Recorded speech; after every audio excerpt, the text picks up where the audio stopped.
우리 이달의 말씀하겠습니다.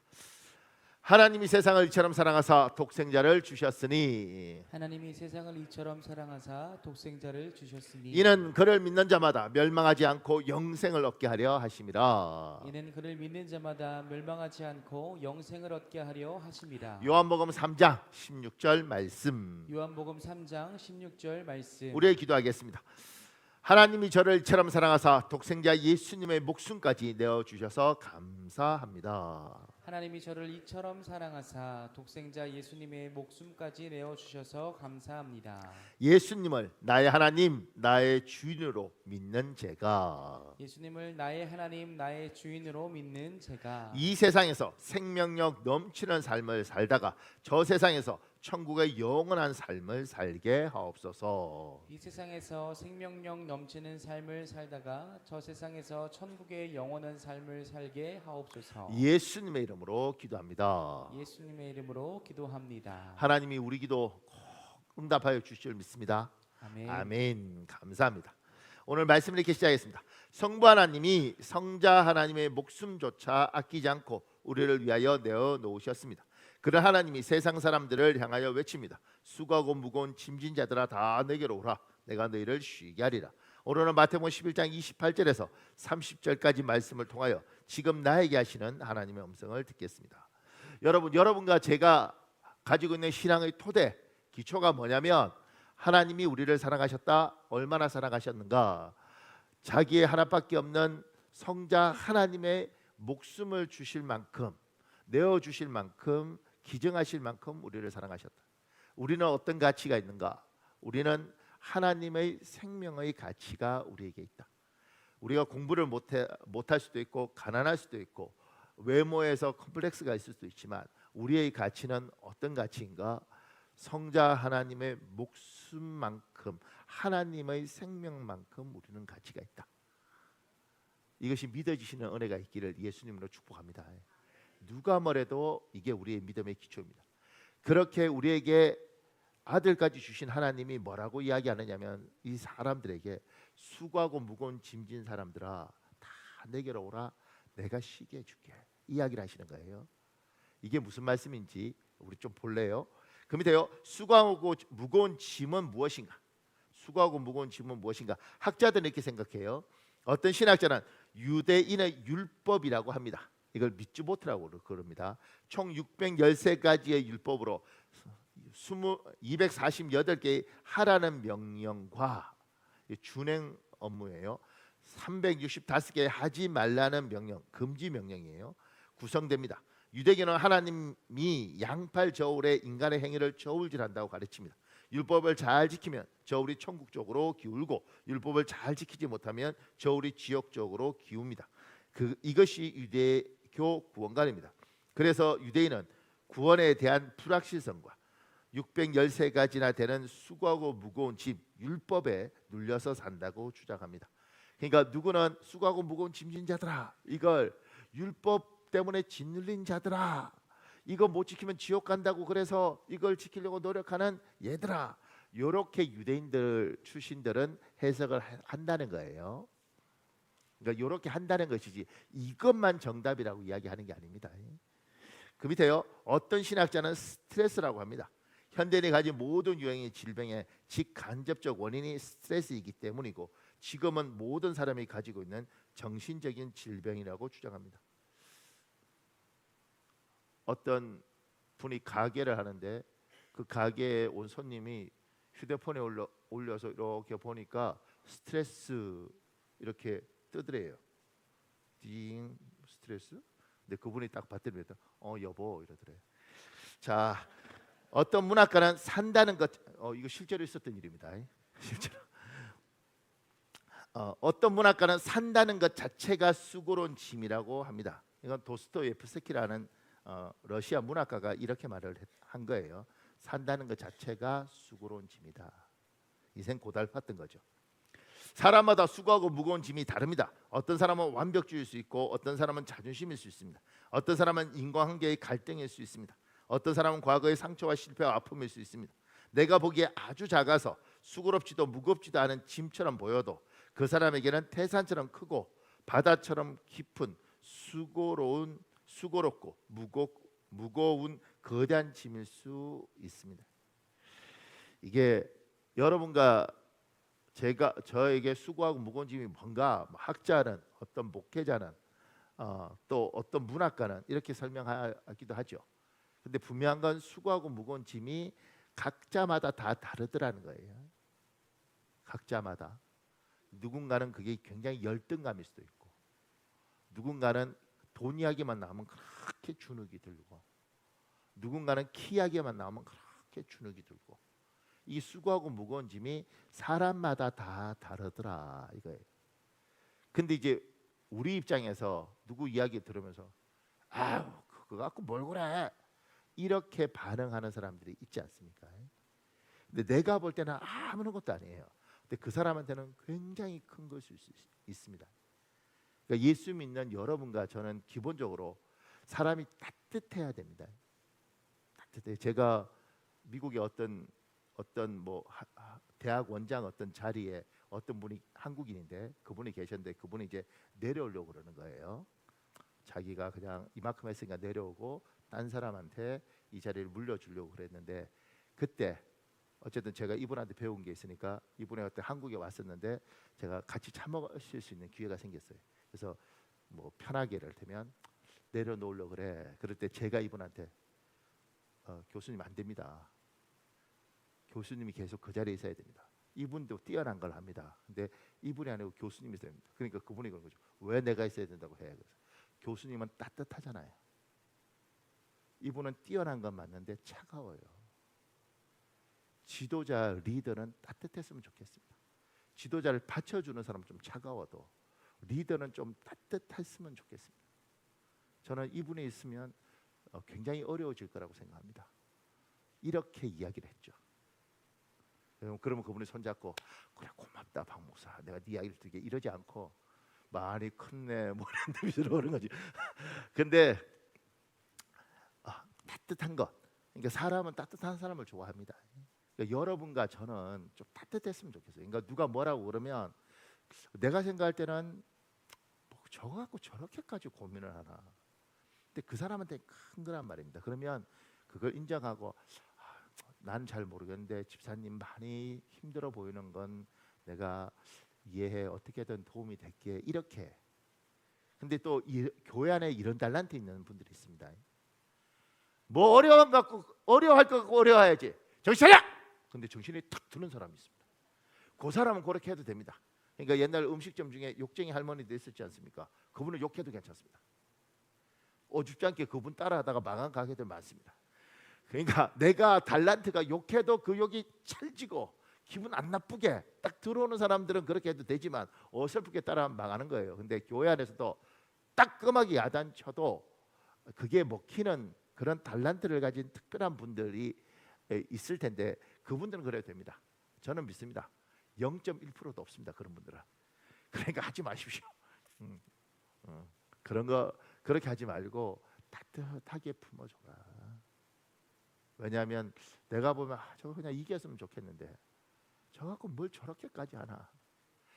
집사님 그거 갖고 뭘 그래, 이러지 말고 내가 볼 때는 아무 문제하지만 그 사람한테 너무 크다. 또 여러분과 제가 이제 한 번씩 또 실수하는 게 있는데, 우리가 생각할 때는 저 사람이 너무너무 괜찮은 것 같아요. 그래서 이렇게 말을 하는 거죠. 아우 집사님이 걱정하면 나 같은 거 죽어야 돼. 집사님 얼마나 많은 거 가졌는데 투덜거리면 집사님 하나 앞에 벌 받아, 이러는데 그 말이 보통은 다 맞는 것 같지만 이 사람은요 굉장히 상처될 수 있습니다. 네가 날 어떻게 한다고? 네가 내 마음을 어떻게 한다고? 눈에 보이지 않는 병을 가진 분들이 있습니다. 신체 겉은 멀쩡해도 계단 하나 올라가는데 죽을 것 같고요. 뭐 손으로 뭐 집을 때 손목이 막 빠스러지는 것 같은 사람이 있습니다. 그러니까 우리가 볼 때는 멀쩡하니까 아이고 갖고 뭐, 근데 그 사람은 너무 뭐 고통스러운데 그 사람한테 그렇게 말할 때 상처가 크게 돼요. 이런 것도 있잖아요. 집사님 자꾸 남편 갖고 투덜거리는데 당신 집사님 같은 남편이 어디 있다고 그래. 그럼 그런 말 하잖아요. 살아봐봐. 이럴 때 복에 겨워서 그런데 그 살지 않으면 그 속을 모르는 겁니다. 그러니까 함부로 판단하고 함부로 말하지 말아라. 힘들다 그러면 이 사람 나름대로 복에 겨워서 한다는 생각이 내한테 들더라도 그건 이 사람 입장에서는 힘이 드는가 보다. 그리고 따뜻하게 품어라. 아멘. 근데 특별히 우리들 중에 목사님 저는 아무래도 욕쟁이 할머니 달란트가 있는 것 같습니다. 그렇게 사십시오. 그렇게 사십시오. 어떡하겠어. 자기가 있다고 믿는데. 그런데 그런 달란트는 저도 안 하니까. 그러니까 따뜻하게 품어라. 그 밑에요. 때마다 수고하고 무거운 짐이 다릅니다. 학교, 직장, 결혼, 출산, 육아, 건강 이런 게 뭐냐면 사람이 짐이 다른 게 어릴 때는 학교 때문에 어느 학교 가느냐고, 졸업하면 직장 때문에, 끝나고 나면 결혼 때문에, 결혼하면 또 출산 때문에, 아기 가져야 되느냐 말아야 되느냐, 애 낳으면 육아 때문에, 육아도 유치원에 얼마짜리를 보내야 되느냐, 건강 때문에, 이렇게 때마다 수고하고 무거운 짐이 바뀝니다. 그러니까 수고하고 무거운 짐이라는 것들이 우리가 이 땅에서 수고하고 무거운 짐이 없는 사람이 과연 있을 수 있는가? 그리고 그 짐은 때마다 바뀌더라. 지금 좀 편해봐도 조금 지나면 또 생기더라. 그리고 내 상황마다 바뀌더라. 사람마다 다르더라. 함부로 판단해서도 안 되고 함부로 뱉어서도 안 되고. 근데 분명한 건 각자마다 우리가 모르는 뭔가가 있더라. 그 밑에요. 사람마다 수고하고 무거운 짐이 달라도 분명한 것은 수고하고 무거운 짐이 없는 사람은 없습니다. 근데 저는 그런 분들 만나봤습니다. 목사님, 저는 인생이 너무 행복해요. 이상해져. 예. 너무 자기가 그걸 꺼내놓으면 사람들이 자기에 대해서 뭐라 그럴까 봐 포장을 하는 사람도 있습니다. 우리 남편도 너무 괜찮고요. 애들도 너무 괜찮아요. 저는 너무 복을 받았어요. 저는 늘 하나님하고 동행해요. 할렐루야. 그러면 저는 이상하게 생각합니다. 은혜 있다고 생각하는 게 아니고 좀 문제가 있는데 인생 그러지 않습니다. 인생 그러지 않습니다. 그 밑에요. 짐과 축복을 분별할 줄 알아야 합니다. 하나님이 우리에게 축복으로 주신 것을 우리는 짐으로 받아들이고 짐으로 만들어 버리기도 합니다. 자녀는 축복이지 짐이 아닙니다. 축복을 짐으로 만들지 마십시오. 혼인도 축복이지 짐이 아닙니다. 우리 잠언 18장 22절인데 여러분 읽어볼래요? 시작. 아내를 얻는 자는 복을 얻고 여호와께 은총을 받는 자니라. 잠언 22장 19절도 있습니다. 여러분 읽어볼래요? 시작. 바가지 긁으며 괴롭히는 아내와 사는 것보다 광야에 나가 사는 것이 낫다. 잠언 25장 24절도 있습니다. 여러분 읽어볼래요? 시작. 다투기 좋아하는 여자와 한 집에 사는 것보다 차라리 옥상 한 구석에서 혼자 사는 것이 더 낫다.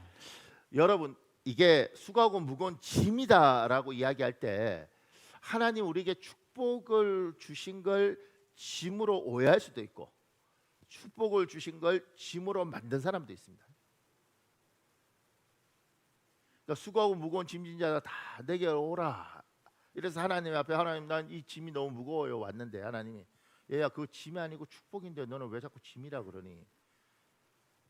하나님이 얘야 내가 그걸 너에게 축복으로 줬는데 너 왜 그걸 짐으로 만들어 버렸니? 지금 제가 자녀 이야기를 했는데 하나님이 자녀를 주는 건 큰 축복입니다. 근데 우리가 그 자녀를 짐으로 만들었죠. 애 하나 낳고 나니까 집안이 거들나게 생겼어. 쟤는 태권도 하면 우리 애도 태권도 시켜야 되고 쟤가 유도하면 우리 애도 유도 시켜야 되고 쟤가 음악 한다면 우리 애 음악하고 시키면서 어느 순간인가 너무 애 키우는 게 부담스럽고 무거운 짐이 돼버리는 경우가 많습니다. 빨리 저거 시집 보내거나 빨리 장가 보내고 털어버려야겠다 이렇게 생각하는데 털어버리고 싶은데 손주 데리고 와서 키워주세요 그러네. 그러니까 이게 뭐지? 이렇게 과연 하나님이 그걸 짐으로 줬을까 축복으로 줬을까? 아니면 축복으로 주셨는데 우리가 너무 잘 키우려고 너무 많은 에너지와 너무 많은 걸 쓰면서 우리 인생에 하나님이 얘야 내가 너에게 행복하라고 줬는데 왜 너는 그걸 그렇게 힘들게 만들어 버렸니? 이렇게 만들었을까? 지금 아내도 제가 이거 번역할 때요. 나중에 그 성경 번역에 나 집어넣어 줬으면 좋겠어요. 아무나 못 들어가지만 이게 아내를 얻은 자는 복을 얻고 여호와께 은총을 받은 자니라 이렇게 은총돼 있잖아요. 제가 영어 성경 가져온 건 하나님이 아주 호의를 베풀어 준 겁니다. 아내는 아무나 얻는 게 아니고 하나님이 야 내가 진짜 너한테 좋은 거 내가 기회 준다. 호의로 그게 아내를 얻은 것이고 남편을 얻은 거예요. 아멘 안 할 줄 알았습니다. 근데 그 밑에요. 바가지를 긁으며 괴롭히는 아내와 사는 것보다 광야에 나가 사는 것이 낫다. 광야는 우리는 잘 안 와닿습니다. 그래서 영어 성경에 보면 in the desert 이렇게 되어 있거든요. 그러니까 사막에서 사는 것 이렇게 되어 있습니다. 근데 25장 보면 다투기를 좋아하는 여자와 한 집에 사는 것보다 차라리 옥상 한 구석에 혼자 사는 것이 낫다. 우리 성경은 참 무하게 번역해요. 제가 성경 번역하면 다투기 좋아하는 여자와 한 집에 사는 것보다 차라리 옥상 한 구석에서 쪼그리고 앉아 있는 게 낫겠다. 뭐 이렇게 번역하면 좋고. 그러니까 이게 하나님이 좋은 아내 주시고 좋은 남편을 선물로 주신 것인가? 아니면 이 좋은 걸 주셨는데 내가 여기하고 치지고 볶고 이러면서 부대끼는 짐을 만들고 보기만 해도 어우 진짜 어우 짜증나. 이렇게 우리가 만든 것인가 질문해 볼 필요가 있는 거죠. 늙고 병들고 죽기 전에 내 옆에 남아있는 건 아내나 남편밖에 없습니다. 진짜 힘들 때 죽이니 살리니 그래도 오는 건 자식밖에 없습니다. 그 축복을 너무너무 힘든 짐으로 만들고 내가 저걸 왜 낳았나 이렇게 할 때 이게 과연 하나님이 우리에게 짐으로 주신 것인가 축복으로 주신 것인가? 하나님이 정말 행복하라고 주셨는데 그걸 내가 가진 생각 지금 사회의 사람들하고 어울려 다니면서 이렇게 하면서 이 아이를 우리가 너무 우리 인생의 부담스러운 물건으로 만들었지 않나.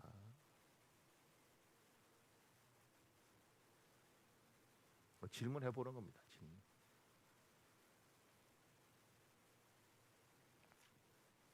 사도 바울은 병이 있었습니다. 지병이. 그 지병이 뭔지는 잘 몰라요.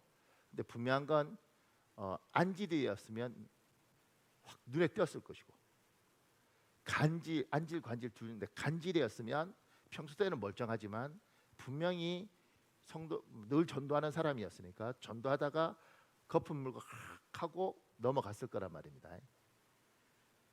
근데 안질이든 간질이든 뭐가 문제가 있느냐면 이 사람에게 이 병을 하나님 허락한 거라고요. 근데 이 사람이 기도하면 귀신이 떠나요. 이 사람이 기도하면 죽은 자가 심지어 살아나요. 그러니까 이런 엄청난 능력인데 자기 눈은 이렇게 돼 있든 아니면 거품하고 가요. 얼마나 미치겠냐고. 그래서 이 사람은 이 지병을 짐으로 생각하고 하나님 앞에 기도하죠. 3번을 기도했다 그럽니다. 근데 우리가 추측할 때는 아마 40일 금식을 했을 수도 있겠다. 3번은. 그러니까 하나님 앞에 그렇게 간절하게 너무너무 싫으니까 그렇게 기도할 때 하나님이 사도 바울에게 했던 말이 뭐냐면 너의 은혜가 너에게 족하다. 얘야 네가 천국도 갔다 왔지. 네가 천국 직접 봤잖아. 네가 사람 앞에 기도하면 귀신도 나가고 병자도 떠나지. 그리고 제자들 중에 너만큼 많이 배운 애가 없어. 네가 이거 없으면 네가 하나님 되기 딱 알맞아.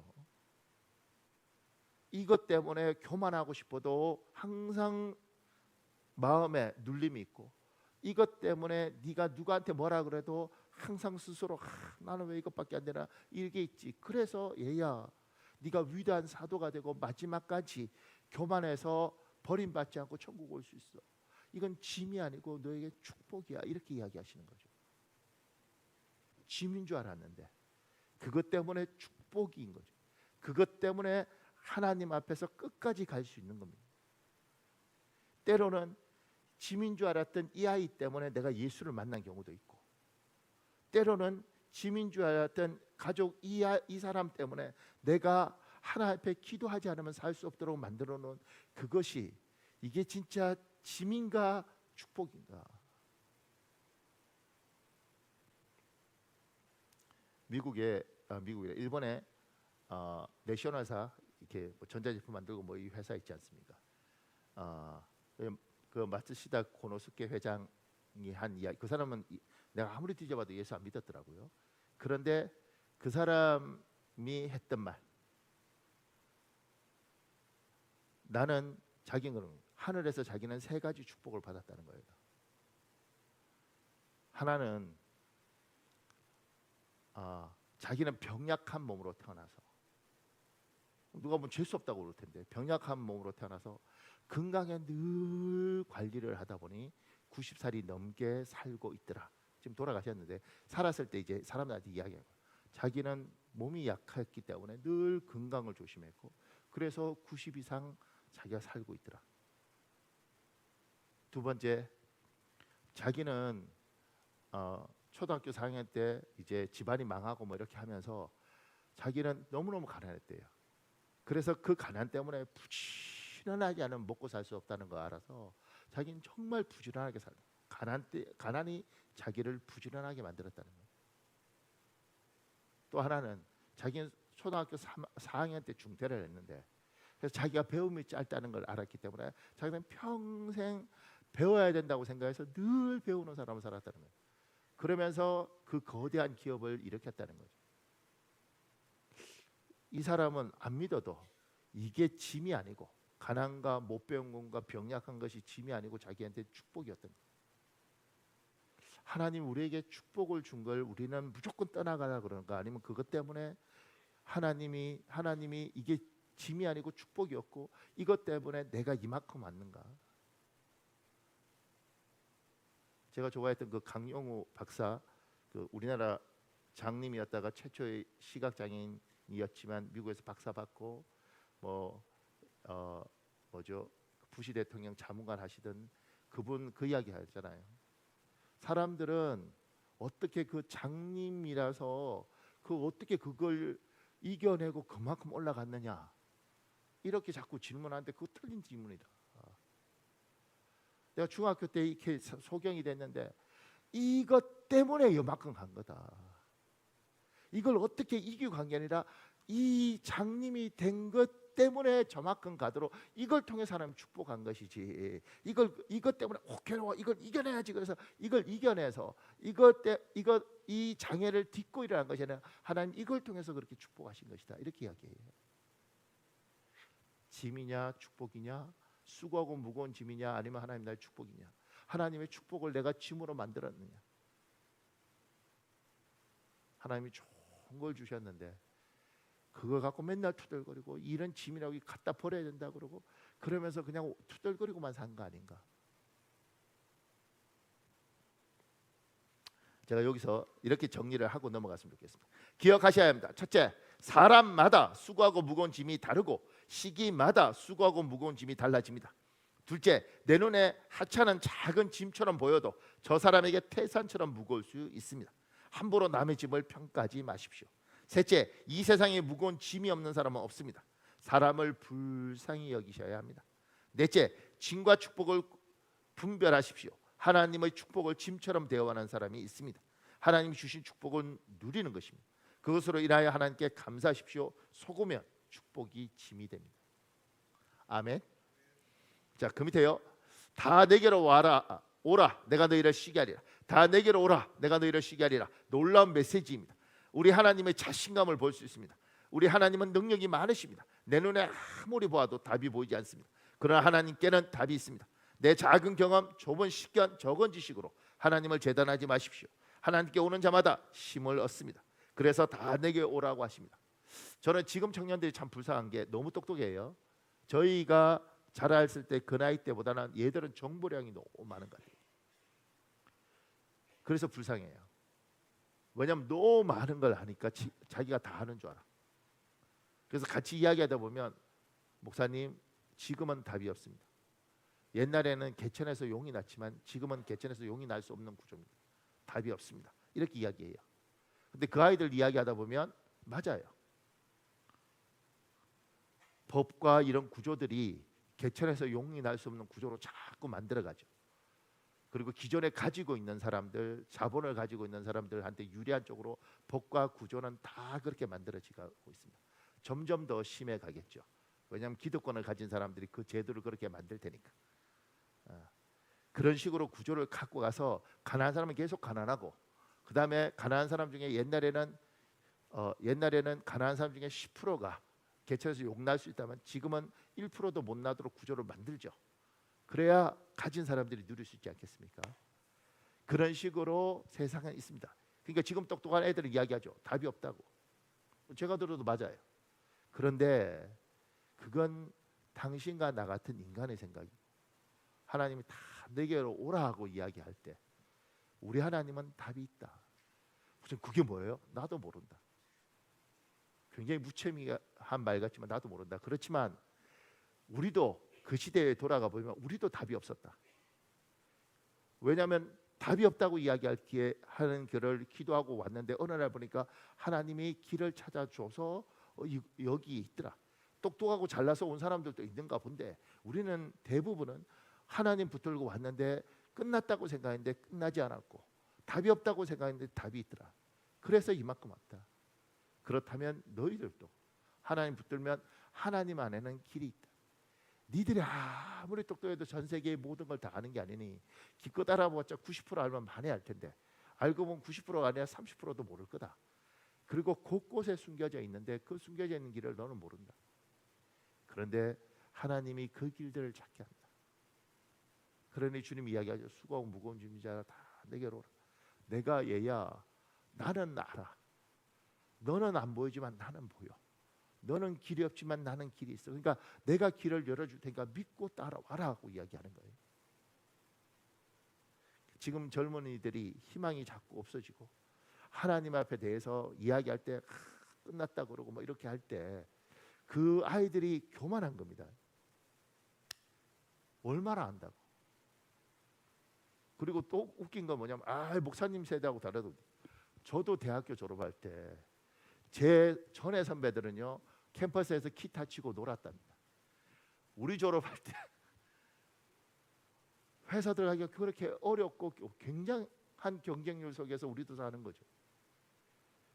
근데 그 전에 선배들은 또 들어보면 자기들도 어려웠대. 다들 어려운 가운데 어떻게 할지 몰랐지만 기도하면서 어느 날 하나님이 우리의 인생을 인도해 왔더라. 이게 우리의 간증 아니겠습니까? 그러니까 젊은 친구들한테 이야기하고 싶은 거죠. 너희 말이 맞다. 길이 없다. 세상이 썩은 것도 맞고 부패한 것도 맞다. 그럼에도 불구하고 하나님이 열면 길을 연다. 아멘.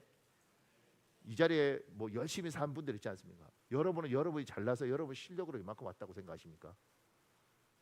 아니면 죽도록 바둥바둥 거는데 때마다 어떻게 하다 보니까 여기 왔다고 생각하십니까? 그래서 세상 사람은 재수라고 이야기하지만 우리는 알잖아요.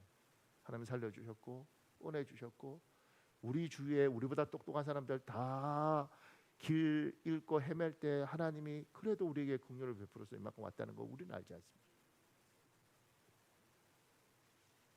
그러니까 여러분이 입 다물면 안 돼요. 그걸 경험한 사람 이야기해야 됩니다. 아멘이라고 이야기. 지금도 저는요 1년에 한 번씩 이제 목사가 대학원을 졸업하면 시험을 칩니다.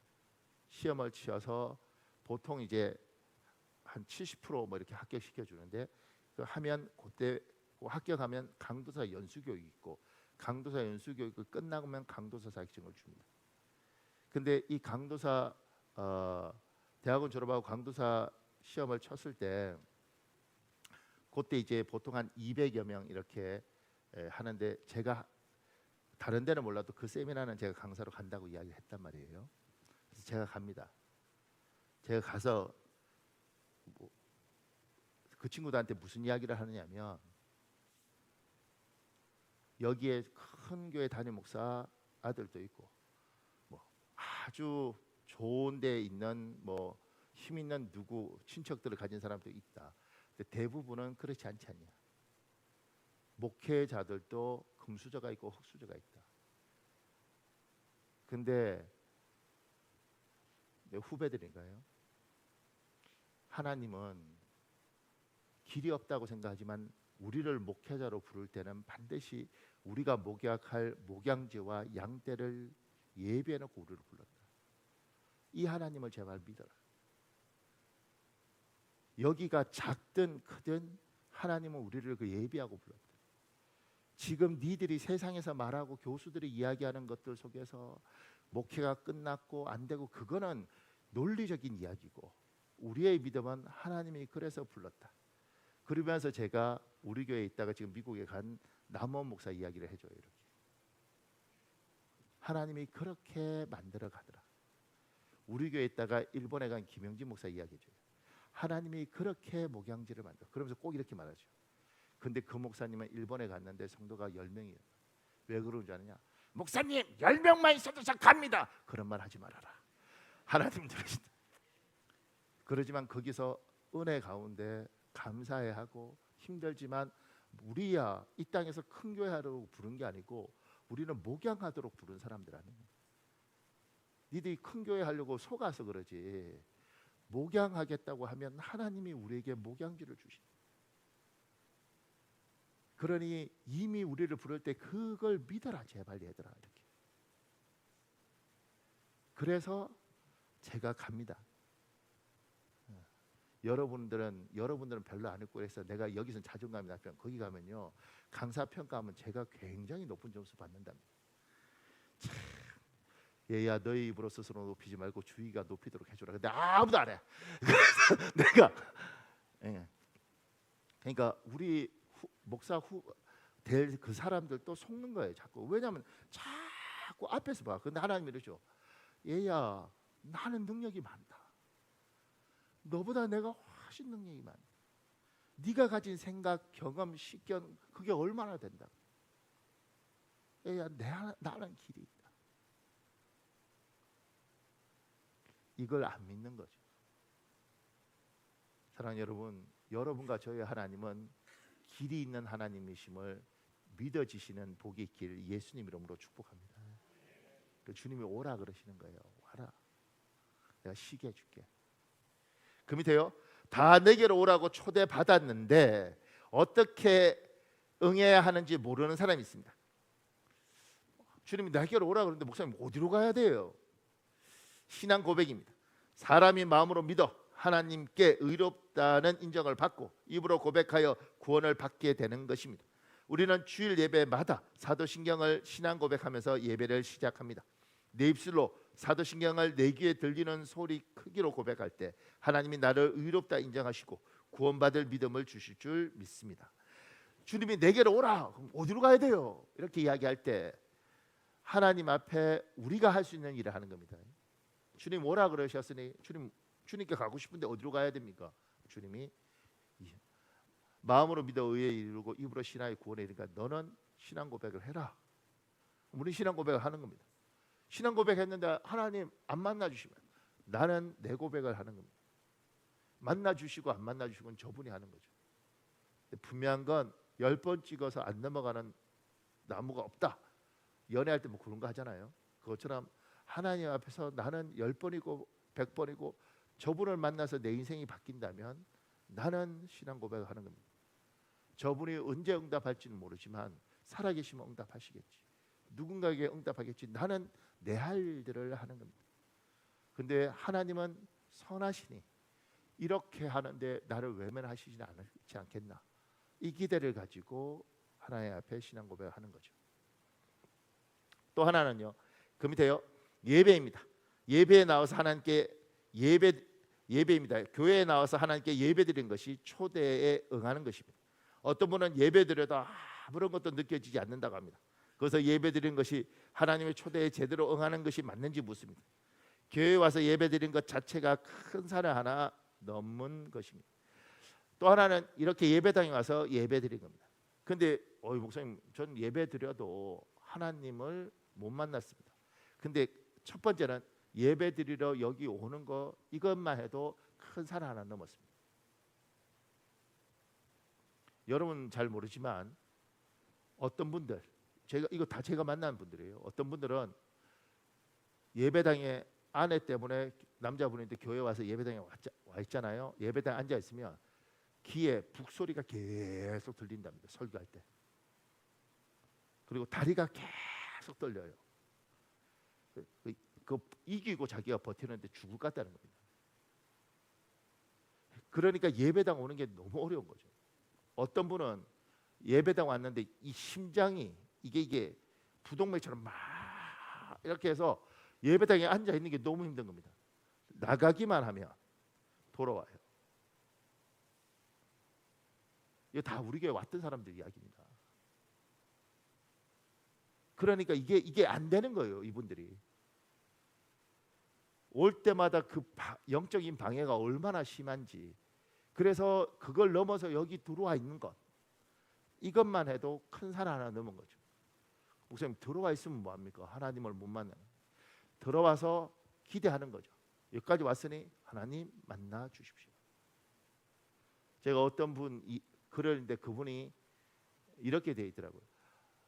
자기 아내하고 시어머니하고 사이가 너무 안 좋아서 미국에서 이민 갔는데, 그래서 아내가, 어머니는 집에서 맨날 연부를 한대요. 너무 안 좋아서, 이 여자는 안 믿는 사람인데 자기가 교회라도 가야지 살 것 같다 그래서 남편 태워달라 그랬대요. 그래서 남편이, 그래, 우리 어머니하고 이 여자하고 아내하고 문제니 내가 태워라 줘야지. 그리고 아내를 늘 교회까지 태워주고 왔다 갔다 하는데 어느 날 너무 피곤하더래, 왔다 갔다 하는 게. 그래서 교회 주차장에 세워놓고 아내 예배 드리고 오면 데리고 가야지. 그러고 교회 주차장에 앉아 쉬었대요. 그렇게 몇 달 쉬다가 심심하잖아요. 그래서 이렇게 교회 바깥에 구경을 이렇게 하다가 여기 예배당 보니까 예배당에 한 80명 정도 예배 드리는데, 미국 교회인데 한국인들. 근데 한 20명만 깨 있고 60명은 자는 것 같더래. 자네. 나도 심심도 하고 잘 바야 저기 앉아서 자는 것도 괜찮아. 그게 들어갔. 그러다가 하나님 앞에 이제 예배 드리다가 예수님이 내가 너를 위하여 죽었다 이렇게 이야기를 하셨답니다. 이분 회계사인데 미국에서 회계사 하면서 5개 사무실을 가지고 있더라고요. 그러면서 그렇게 해서 하나님을 믿은 거예요. 그러니까 들어오는 거 굉장히 중요하고, 들어와서 예배하는 거, 심지어 졸더라도 이러는 가운데 우리가 할 수 있는 일을 하는 거죠. 나에게 오라 그랬으니까 하나님께 오는 방법이 사도신경 고백하고 예배당에 와서, 어쨌든 나는 내 할 일을 했는데 안 만나주면 뭐 당신이 안 만나준 거지, 나는 어쨌든 내 할 일을 한 거죠. 여기 앉아 있는 거 대단한 겁니다. 조금 전에 막 북소리 쾅쾅쾅 울렸던 그분은 어머니가 무당이었어요. 그래서 이분이 어렸을 때 엄마 따라서 엄마가 굿하면 북 치고 이렇게 막 북 두드려주는 그런 고수인가 그걸 했다고. 근데 아내가 예수를 믿어서 교회를 왔는데, 우리 교회 왔죠. 우리 교회를 왔는데 예배 시간마다 그 북 소리가 들리는 거예요. 제가, 야, 믿기가 이렇게 어렵구나. 자, 그 밑에요. 기도입니다. 내가 하나님 앞에 개인적으로 서는 것입니다. 그리고 하나님께 내 속 깊은 마음을 진실하게 솔직하게 말씀드리는 것입니다. 내 기도에 하나님이 대답하는 소리를 듣지 못했기 때문에 기도를 포기하는 사람이 있습니다. 지구의 자전 소리가 내게 들리지 않는다고 해서 그 소리가 없는 것이 아닙니다. 너무 커서 내가 못 듣는 것뿐입니다. 작은 풀벌레 소리가 내게 들리지 않는다고 해서 그 소리가 없는 것이 아닙니다. 너무 작아서 내가 못 듣는 것입니다. 목사님, 그 밑에 글 읽어 볼래요? 희귀암인 육종암 투병 중인 김영호는 자신의 근황을 궁금해하는 사람들을 위해 라디오스타 출연하게 되었다고 밝히며, 암의 크기가 커서 왼쪽 허벅지 근육 절반을 절단했다라고 말했다. 완치가 된 것인지 묻는 김국진에게 암은 5년이 지나야 완치 판정이 나기 때문에 완치는 아니고 많이 좋아졌다라고 답했다. 김영호는 육종암 자체가 사망률이 높고 암이 컸다. 살아야겠다, 살고 싶다는 생각을 했다.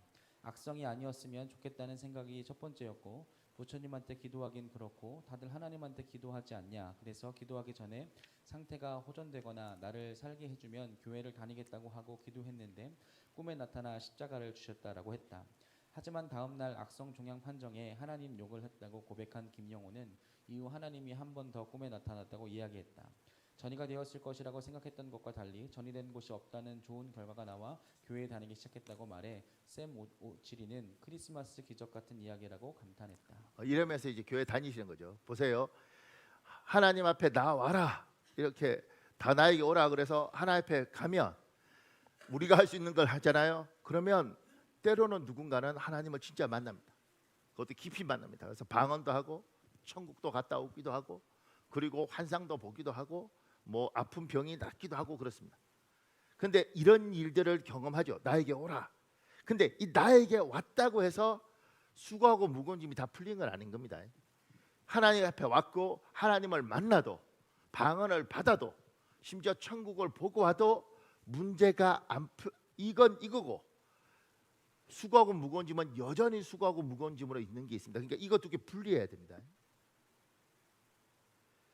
전에 우리의 신앙생활은 뭐냐면 이거는 그냥 생활이고 이건 처세고, 그러니까 설교할 때든 말씀할 때든 이런 삶 이야기는 목사님 하지 마시고 오직 보고 이렇게 이야기. 예수께서 우리를 위해 십자가를 지셨고 예수 믿으면 천국, 안 믿으면 지옥, 이런 이야기만 하라고 이야기하는 거예요. 그런데 이 이야기를 많이 해도 문제는, 그래서 천국 갈 것도 믿고 하나님도 믿어요. 그리고 진짜 살아 계셔. 근데 그건 그거고 내 삶에 지금 하나도 안 풀리는 사람들 많습니다. 열심히 예수 믿어도 가정에서는 여전히 불화가 있고 부모하고 자식하고 사이 안 좋고 시어머니하고 안 좋고 시아버지 안 좋고 장인하고 안 좋고, 그리고 내가 사람들하고 관계든 돈 문제든 뭐 안 풀리는 사람들 많습니다. 하나님을 만났는데 방언도 받았는데 기도도 하는데 왜 이건 주님께서 내게로 오라 이렇게 이야기했지 않습니까? 이걸로 끝이 아닌 거예요. 그럼 뭐예요, 목사님? 그 밑에요. 내게 배우라. 그리하면 너희 마음이 쉼을 얻으리니. 28절에 다 내게로 오라. 내가 너희를 쉬게 하리라입니다. 그러나 29절은 쉼을 얻기 위해서 추가되는 것이 있습니다. 나의 멍에를 메고 내게 배우라는 것입니다. 그리하면 너희 마음이 쉼을 얻으리니라고 말씀합니다. 쉼을 얻기 위해서 예수님께 온 것은 아주 잘하는 일입니다. 그러나 쉼을 얻기 위해서 예수님께 오기만 하면 안 됩니다. 그것은 쉼을 얻기 위한 50%입니다. 나머지 50%는 예수님께 배워야 합니다. 그래야 온전한 쉼을 얻을 수 있습니다. 나의 멍에를 메고 내게 배우라. 멍에는 수레나 쟁기를 끌기 위해 소의 목에 얹는 나무 막대를 일컫습니다. 우리나라에서는 소 2마리에 동시에 멍에를 메워 밭을 갈게 하는 경우가 별로 없습니다. 그러나 당시 이스라엘에서는 혼자 매지 않습니다. 한 쌍의 소가 멍에를 메고 밭을 갑니다. 예수님께 배우기 위해서 예수님의 멍에를 메라고 말씀하십니다. 예수님의 멍에를 메기 위해서 나의 멍에를 벗어야 합니다. 지금까지 나의 사고방식, 나의 습관, 나의 언어 사용 방법 등을 내려놓아야 합니다. 지금까지 여러분이 살아온 모든 것이 잘못되었다고 말하는 것이 아닙니다. 좋은 것도 있을 것입니다. 그러나 여러분의 기본 자세가 나의 것을 내려놓습니다. 일 잘하는 소도 있고 일에 서툰 소도 있습니다. 노련한 농부는 일 잘하는 소를 앞서 끌게 하고 서툰 소를 뒤따라가면서 일을 배우게 합니다. 3마리의 소가 함께 멍에를 매는 경우 가장 연약한 소를 가운데 세우고 양쪽에 능숙한 소를 세웁니다. 그러면 가운데 미숙한 소는 양쪽 소의 노련한 움직임을 따라 하면서 일을 배웁니다. 사랑하는 여러분, 하나님을 만나고 나면 하나님이 내게로 오라고 해서 만났잖아요. 이걸로 끝이 아니라 주님이 뭐라고 하냐면 내 멍에를 메고 내게 배우라는 겁니다. 너 멍에 배우고 너 멍에는 내려놓고 네가 가지고 있던 짐은 내려놓고 내가 주는 것을 쥐고 배우라는 겁니다. 그러면 여러분과 제가 살아온 방식이 있고 여러분과 제가 늘 이를테면 30살에 예수 믿으면 30년 동안 해오던 패턴이 있고 50살에 믿으면 50년 동안 해오던 패턴이 있지 않습니까?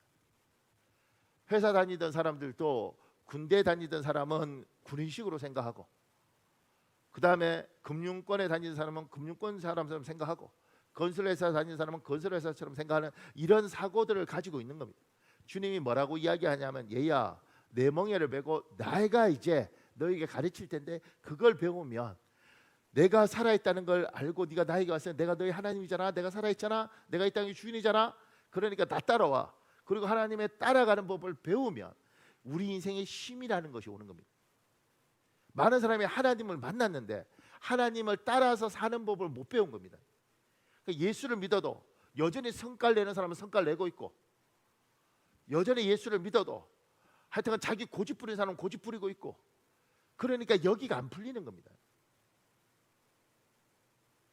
하나님이 여러분과 저에게 밑에 이렇게 있지 않습니까? 이것을 위해 성령 하나님을 우리 마음에 주셨습니다. 요한복음 14장 26절에 있습니다. 여러분 읽어볼래요? 시작.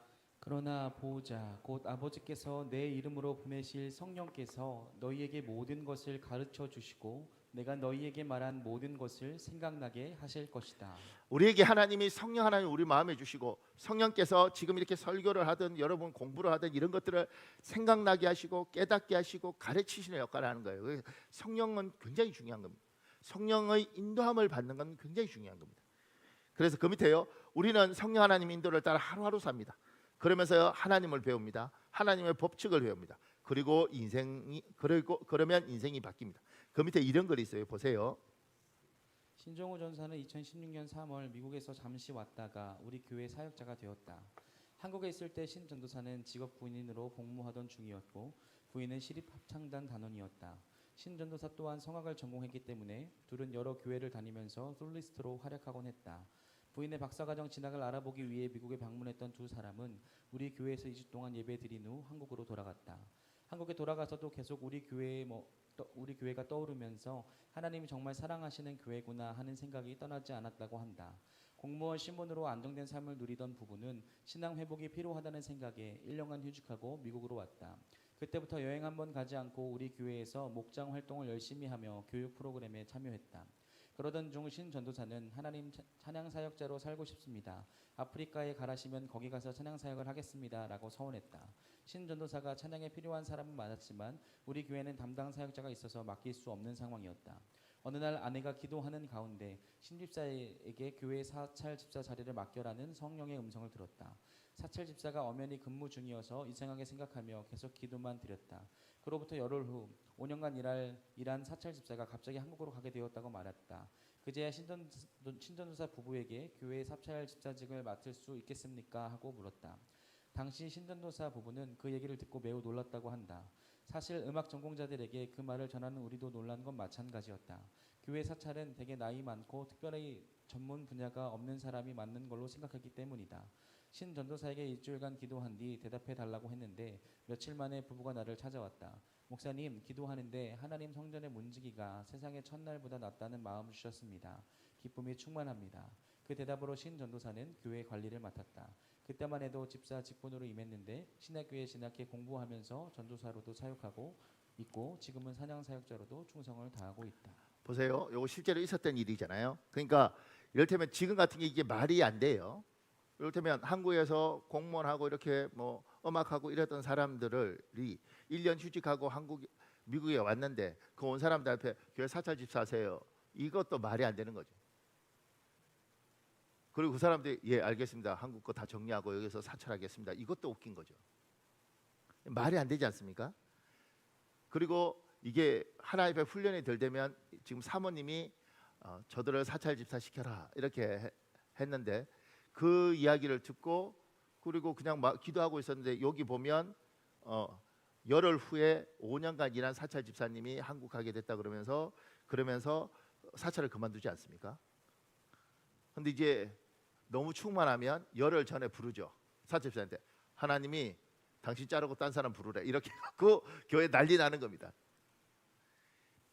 하나님의 인도하심이 어떤 거냐면 성령께서 지금처럼 하나님이 계획가지고 이렇게 이끌어 가시는 것들을 경험하면 하나님이 이렇게 하는구나. 제 친구 목사는 중국에서 40일 금식을 했어요. 한국에 40일 금식을 했는데 중국에서 자기가 좀 더 젊었을 때 50대기 전에 40대 금식을 해야겠다 40일 금식을 했습니다. 40일 금식하고 하나님 음성이 뭐냐면 너희 부목사 빨리 정리해서 한국 보내라 이렇게 하나님 음성을 들었어요. 그래서 40일 금식하고 내려오자마자 그 부목사한테 여기 사임하고 빨리 가라 한국에 이렇게 된 거예요. 그러니까 인간적으로 생각하면 말도 안 되는 거죠. 만약 그랬으면 교회에서 뭐 부목사 잘랐느니 별말 다 했을 겁니다. 그런데 정말 근데 이제 여기는 그 신뢰들이 있거든요. 그러니까 그 부목사가 알겠습니다. 그리고 그 다음 날 막바로 한국 들어가 버렸습니다. 그리고 그 다음 날 중국 공안이 교회에 덮쳤습니다. 왜냐하면 이 목사가 이제 한인 목사들은 선교 활동을 하면 안 되거든요. 근데 이 친구가 젊어서 이 친구가 젊어서 중국 가정교회하고 관계를 맺고 돕고 이랬던 거예요. 그래서 그렇게 되면 이 교회가 다 박살 나버리거든요. 다 잡혀가고 난리가 나는 건데 죄송합니다. 근데 이 친구 와서 공안이 들어왔는데 어디냐? 한국 들어갔다. 어떻게 된 거예요? 사임시켰다. 그러니까 넘어간 거예요. 모든 일이 이랬던 건 아니에요. 그런데 하나님이 일하는 방식 때 이런 걸 배우면 성령이 이렇게 해도 일을 한단 말입니다. 그러니까 하나님이 때로는 우리에게 말하는 방법이고 생각하는 방법이고, 때로는 막 부부간에 이럴 때 성령께서 얘야 네 아내에게 그러지 말아라. 나는 네가 네 아내에게 상처 주는 거 나는 마음 아프다. 하나님 이렇게 이야기를 하는 거. 이렇게 때로는 내 마음에 한이 맺혀서 애 학교 공부 때문에 그럴 때 하나님이 얘야 걔한테 공부 너무 그렇게 강요하지 말아라. 그러지 않아도 내가 풀어줄 테니까 너는 그냥 애를 사랑만 해줘라. 하나님이 이런 것들을 가르치시는 거죠. 이렇게. 그러니까 그걸 보면서 나는 이거 아니면 답이 없다고 생각했는데 하나님 그러지 말라고 이렇게 이런 걸 가르치시는 겁니다. 제 같은 경우는 하나님이 계속 훈련시키면서 가르치는 게 성도들의 중심을 보는 거. 행동을 보는 게 아니고, 행동을 보면 어떨 땐 말이 안 돼요. 왜 저러지? 그런데 왜 저러지 이럴 때 그 중심을 가만히 보면 교회를 사랑하는 겁니다. 교회를 가만히 사랑할 때 행동을 보면 이 행동은 그렇게 하면 교회를 해치는 거예요. 근데 중심이 귀하면 하나님은 저한테 어떤 훈련시키냐면, 어렸을 때는 아니 왜 이렇게 행동해? 이러면 다 힘들잖아. 그러니까 왜 이러냐 이렇게 속이 상한데, 그걸 불러서 이렇게 이거 잘못됐지 않냐 이러는 순간 여기가 너무 상하고, 그리고 너무 가슴이 아픈 거예요. 왜냐하면 중심을 의심한 거잖아요. 행동은 실수를 해도 중심이 그래도 교회를 사랑하고 그러면 이건 가슴 아파도 이걸 인정하고 품어야지. 하나님 저한테는 목회를 그렇게 가르치셨어요. 그러니까 어렸을 때는 이거 잘 모르니까 이렇게 하면 손해고 이렇게 하면 너무 화가 나고 뭐지? 근데 이제 하나님 앞에 기도하고 이러면서 하나님은 말하지 말라고 그러고 참으라고 그러시고 기다리라고 그러시고 처음에는 몰랐죠. 근데 그게 단순간에 깨달아지는 게 아니더라고요. 하나님이 얘야 중심을 봐라. 중심을 보지 않고 이거 갖고 하면 관계가 벌어지고 너도 상처받고 여기도 상처받고 다 상처받는 거다. 그리고 중심을 가만히 보니까 교회를 너무 사랑하는 거예요. 교회를 사랑해서 이 선택을 했는데 이게 지혜롭지 못하든 이게 불편한 선택은 그 다음 문제예요. 이 사람이 교회를 사랑한 거예요. 그럼 우리 그 중심을 다 품어주면 다 사는 거예요. 이해가 가십니까? 아니면 가다 마십니까? 아니면 이해하세요? 그러니까 이게요, 부모 자식 간의 관계도 참 희한하더라고요. 어떤 부모들 그러잖아요. 얘 공부해야지. 엄마 나 공부하고 있다고. 그러면 가만히 보면 아무리 생각해도 얘가 책상에 20분 안 앉아 있었어요. 그럼 공부했다는 말은 잘못된 말이에요. 근데 가만히 보니까 얘의 기준은 그게 공부한 거예요. 그러면 엄마가 너 얼마나 앉아 있었지? 자 앉아. 초침제. 이렇게 해서 시계 제거를 해서 죽이니 살리니 하면 얘 중심을 의심하는 거예요. 얘는 이것밖에 안 되니 그래 네 딴아는 공부하고 애쓴다. 그릇이 이것밖에 안 되니 성적이 그것밖에 안 되겠지. 그렇지만 너는 애쓰지 않냐. 그리고 이 중심을 인정해주고 하나님 눈을 열어서 얘가 생각이 좀 바뀌었으면 좋겠습니다. 그리고 그걸 기다려야지. 이걸 야단치고 구박하고 이러는 순간 엄마가 나를 안 믿어주고 아버지가 나를 안 믿어주는 거예요. 자기를 생산한 사람들이 자기를 안 주는데 얘의 존재감이 어디 있겠냐고요. 우리가 생각할 때는 말 같지 않지만 행동이 내건 틀렸는데 그 말에서 집단하는 애 쓰는구나. 그래 애 쓴다. 애 쓴다. 근데 저렇게 해갖고는 답이 없는데 그래 애 쓴다. 그리고 그 중심을 받아주는 거예요. 부부 사이도 그러고 사는 거예요. 네 딸하는 애 쓰는구나. 네 딸하는 힘 쓰는구나. 내가 생각할 때 100분의 1도 안 되지만 그래 네가 자란 환경과 네가 배운 환경 속에서는 그래 쓰는구나. 그리고 그 중심을 인정해 주는 겁니다. 이게 만족된다는 게 아니고 이게 잘했다는 것이 아니고 그래 그래도 여보 고마워 애쓰네. 그렇게 하면 신뢰가 있고 그 신뢰를 바탕으로 하나님 일을 하기 시작을 하는 거예요. 사랑하는 여러분, 우리 찬송하고 기도할 텐데요. 찬송하고 기도합시다. 오늘 하나님 수고하고 무거운 짐지자 다 내게 오라 이렇게 분명히 이야기하셨잖아요. 하나님 내가 하나님이 주신 축복을 짐으로 만들었습니까? 축복을 짐으로 착각하고 있습니까? 하나님 분별의 능력을 주십시오. 두 번째, 내게로 오라 그런데 하나님, 나 정말 하나님 만나고 싶습니다. 하나님 살아계시다는 거 확신을 갖고 싶습니다. 나도 만나 주십시오. 방언이라는 것도 한번 줘보시고, 안 믿는 자에게 선물로 주신다고 그러셨는데 환상이라는 것도 한번 보여주시고, 진짜 천국이 있는지 지옥이 있는지 확인도 시켜주십시오. 또 하나, 하나님, 나는 하나님에 대한 분명한 확신이 있습니다. 그런데 하나님, 내 인생에 수고하고 무거운 짐이 줄지를 않습니다. 내가 어떻게 살아야 됩니까? 내가 뭐가 부족합니까? 지혜가 부족하면 지혜를 주시고, 능력이 부족하면 능력을 주시고, 아버지 하나님, 눈이 열릴 필요가 있다면 눈을 열어주십시오. 우리 시간에 찬성하고 기도하겠습니다.